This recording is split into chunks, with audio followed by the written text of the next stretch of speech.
Bienvenidos mis amigos, mis amigas. Hoy estamos con un tema que para algunos ha sido espeluznante durante mucho tiempo, que es la llamada decapitación de los cristianos y de los mesiánicos. Algo que ha preocupado mucho, ¿verdad? Y sobre todo en estos últimos siglos, ¿verdad?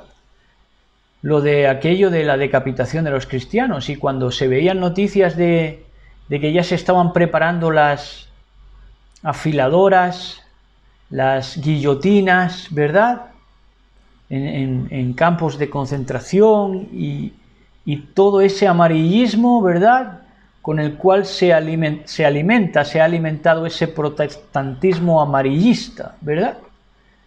Entonces, esto ha preocupado mucho, ¿no? Hoy vamos a esclarecer este punto, la decapitación de cristianos y mesiánicos. Y vamos con el texto que nos ocupa, que es 24 del libro de Apocalipsis, que dice así. Dice, luego vi tronos y se sentaron en ellos. ¿Se sentaron en ellos quiénes? Elohim, los que recibieron facultad de juzgar. Dice, y se les dio el poder de juzgar. Elohim, jueces. Vi también las almas, esto ya son otros. Vi también las almas de los que fueron asesinados previamente a esa entronización del Elohim. ¿Se entiende? Esto es previo. Vi también las almas de los que fueron asesinados, decapitados, dice esta versión, por el testimonio de Yahshua y la palabra de Elohim. ¿Verdad? Entonces, unos son los que ascienden a sentarse, que esto es el Elohim configurado ya definitivamente. Otros son las almas de los que fueron asesinados por el testimonio de Yahshua y la palabra de Elohim. Estos son otros. Y luego están otros que dice, y a todos los que no adoraron a la bestia ni a su imagen y no aceptaron la marca en su frente o en su mano, revivieron y reinaron con Mashiach 1000 años, que estos son los de los siglos 20 y 21. Porque estos últimos dice que no adoraron a la bestia y a su imagen. Entonces tenemos que esperar el siglo donde empieza a salir la imagen de la bestia, el dólar. Y no solamente el dólar, la imagen de la bestia, sino que no aceptaron su marca en su frente o en su mano, es decir, toda esa marca de mentira y todo ese entramado egipcio limitante, ¿verdad?, de la pirámide, del dólar, de todo lo que llevó, ¿no? Y también nos hablaría luego más adelante del aliento que se le da a la imagen de la bestia para que hable, ¿verdad? Entonces todo eso nos coloca indubitablemente en los siglos 20 y 21. De estos últimos, dice, y a todos los que no adoraron a la bestia ni a su imagen y no aceptaron la marca en su frente o en su mano, revivieron y reinaron con Mashiach 1000 años, ya con los que se habían sentado, con los que están en ese Elohim configurado, sentados juzgando, sentados como Elohim. A eso queremos llegar. Y otros son, como hemos dicho, las almas de los que fueron asesinados por el testimonio de Yahshua y la palabra de Elohim. Primero, vamos a ir descartando, porque principalmente ya tenemos claro que lo Elohim es lo que juzga, ¿verdad? Se sentaron los que recibieron la facultad de juzgar, es el Elohim que asciende, ¿verdad? El Elohim, lo que se llama Elohim, ¿verdad? Al cual se opone el sistema anti-Mashiach. Se opone a todo lo que se llama Elohim. Bueno, pues todo lo que se llama Elohim, al final asciende, se sienta y juzga, ¿verdad? Eso está claro. Ahora, dice, vi también las almas de los que fueron asesinados por el testimonio de Yahshua y la palabra de Elohim. Y esto nos lleva a la congregación de Tiatira, en Apocalipsis capítulo 2. Dice, escribe al ángel de la congregación de Tiatira, periodo 538 hasta que Martín Lutero cuelga sus postulados en aquella catedral, ¿verdad?, en el 1500, sobre 1513. Entonces, Tiatira corresponde al dominio papal de 538 a más o menos 1513. Entonces dice, escribe al ángel de la iglesia de Tiatira, Esto dice el hijo de Elohim, cuyos ojos son como llama de fuego y cuyos pies parecen de metal precioso. Conozco tu conducta, tu caridad, tu fe, tu espíritu de servicio, tu paciencia, tus obras últimas sobrepujan a las primeras, ¿verdad? Conforme fue despertando del periodo jezabélico, del cual va a hablar ahora, del periodo de la gran ramera, en su pleno auge. Pero tengo contra ti que toleras a Jezabel, y Jezabel y Zebel viene de casta, nada menos. Es decir, que aparentemente es virgen, aparentemente es casta, pero no sabemos qué orificio le va a quedar virgen, le va a quedar casto, pero lo que está claro es que le están entrando por todos los orificios, ¿verdad? Y ya para colmo hasta por las narices están metiéndole algodones, ¿verdad? Da a mandar esa Jezabel, ¿verdad? Que se les meta ahora por la nariz algodoncitos a la gente, ¿verdad? Entonces, ahí hasta el mero cráneo, ¿verdad? Entonces, esa Jezabel la tolera, la seguía tolerando, ya cuando viene el protestantismo, ¿verdad? Se le advierte que ya no la tolere más. Pero esa mujer que se llama profetiza y está enseñando y engañando a mis siervos, los engañaba al neoprotestantismo, al protestantismo cuando empezó, para que forniquen y coman carne inmolada a los ídolos, ¿verdad? Todavía no se había restaurado la carne a los ídolos, la carne limpia, distinguir los animales y todo eso. Le he dado tiempo para que se arrepienta a Jezabel la casta, ¿verdad? La que se la da de casta, siendo una ramera, la más grande de la historia, dice, la gran ramera, la madre de las obscenidades de la tierra, ¿verdad? Entonces dice, le he dado tiempo para que se arrepienta, fíjese si le dio tiempo, que fue del 538 a 1513, así que casi 1000 años para que se arrepintiera.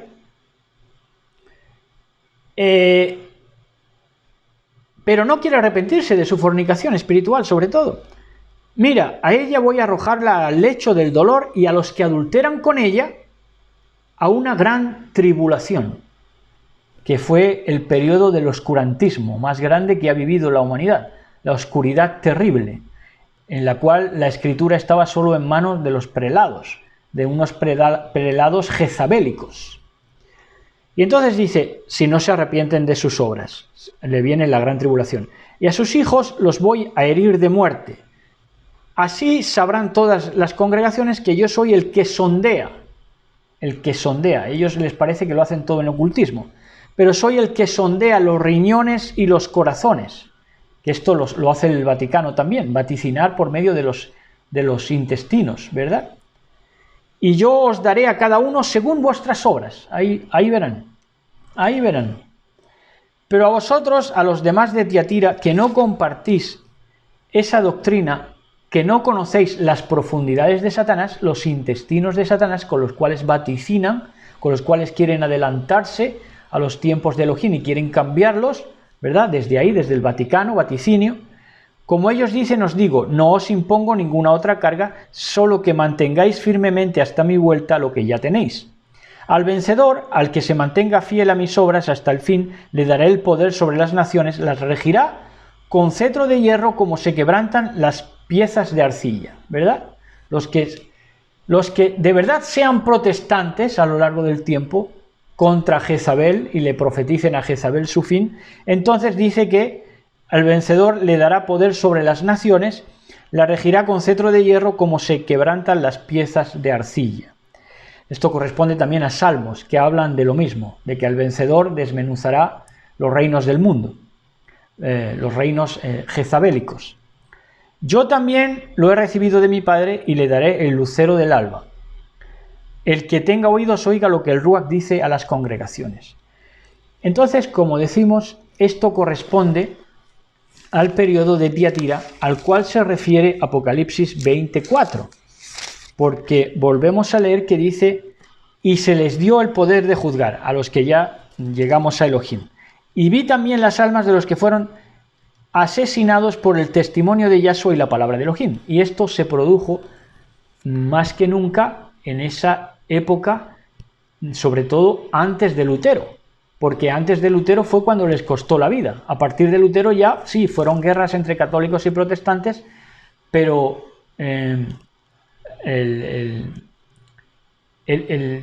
el hombre emblema, Martín Lutero, por ejemplo, fue protegido también, no fue asesinado. Sí, pero previamente sí hubo mártires que se opusieron a Jezabel, claramente. Y digo, porque este Martín Lutero no fue taxativo, no fue un oponente activo contra Jezabel, la gran ramera del Vaticano, católica, porque permitía todavía y veía con buenos ojos todavía la idolatría, el culto a las imágenes. A lo que él se opuso fue a las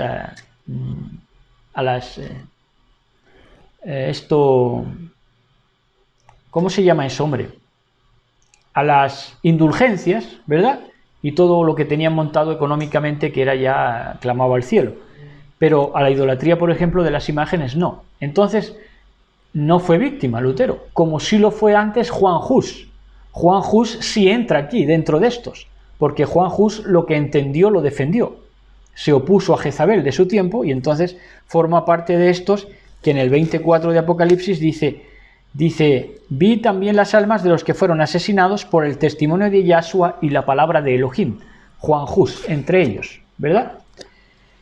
Y luego dice que y a todos los que no adoraron a la bestia en su imagen y no aceptaron la marca o en su frente o en su mano, que esto nos lleva a los siglos XX y XXI y corresponde a otra iglesia, a otro periodo que va desde Filadelfia, desde Sardis y pasa un poco por Filadelfia, que ya es en el siglo XX, pero se refiere sobre todo también al periodo de Sardis, que no es casualidad, que es cuando sale la imagen de la bestia, el dólar, en el siglo XVIII. Entonces dice, al ángel de la congregación de Sardis, escribe, Sardis 1513 aproximadamente hasta 1798. En ese trayecto se crea la Reserva Federal, la imagen de la bestia y todo eso.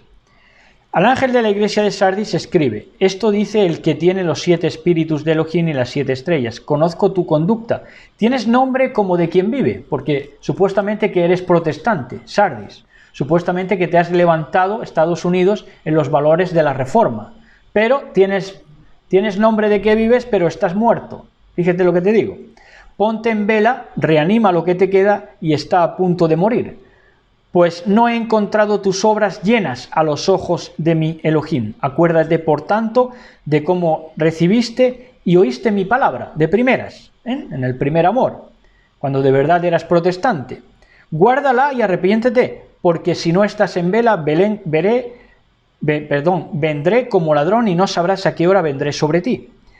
Tienes, no obstante, en Sardis unos pocos que no han manchado sus vestidos, dentro del protestantismo, incluso de los siglos posteriores a la Reforma. El vencedor será así revestido de blancas vestiduras y no borraré su nombre del libro de la vida, sino que me declararé por él delante de mi Padre y de sus mensajeros. El que tenga oído, oiga lo que el Ruach dice a las congregaciones. Entonces, esto es lo que en verdad es. Ese verso de y vi las almas de los decapitados y vi las almas de los asesinados. Corresponden a esos siglos, ¿verdad? Primero de Tiatira, 538 a 1513, y luego cuando dice que vio también a los que no habían adorado a la bestia y la imagen, pues esos ya corresponden al periodo de Sardis, ¿verdad? Y también un poco en el siglo XX-XXI. Entonces, mis queridos amigos, mis queridas amigas, pero lo más grave no es que pasen a este tiempo ese verso que corresponde ya a un pasado, ¿verdad? Lo más grave es que es una vana esperanza de los mediocres. Fíjense cómo se ha lastrado en la mediocridad del cristianismo y mesianismo ya en este último tiempo, que han buscado que ese verso de vi las almas de los decapitados por causa del testimonio de... ¿verdad? Según entienden los cristianos, el testimonio de Jesús y la palabra de Dios, ¿verdad? Pues esa ha sido la vana esperanza de la mediocridad en el cristianismo y en el mesianismo. Es decir, que querían purgar sus pecados con ser decapitados o degollados o asesinados en este último tiempo. Por eso querían llevar esa escritura a este tiempo final. Pero es una esperanza para los mediocres, para los que han vivido en la mediocridad. Esa fue una vana esperanza de los mediocres, que creer que podían entrar en ese verso, en este verso que hemos leído de Apocalipsis 24, y vi las almas de los decapitados o asesinados por causa del testimonio de Yahshua y la palabra de Elohim, esperanza de los mediocres, o también la de que siempre hay tiempo para arrepentirse. Esa ha sido otra vana esperanza de los mediocres, cuando ya ha llegado a la mediocridad. Mediocren, ¿verdad? Como dice aquel. Bien dicho. Entonces, claro, dicen, siempre hay tiempo de arrepentirse, siempre Dios nos puede perdonar, ¿verdad? Y que al final nos podemos dejar cortar la cabeza. Mediocridad. Eso forma parte de una mediocridad, de una tal tibieza que provoca un vómito a Elohim bendito. Entonces, vemos que, en verdad, a la verdad de las cosas, proféticamente, dice que la cabeza de la verdadera iglesia, de la verdadera congregación, la verdadera cabeza es Yahshua HaMashiach, ¿verdad? Por eso, en 1 Corintios 11,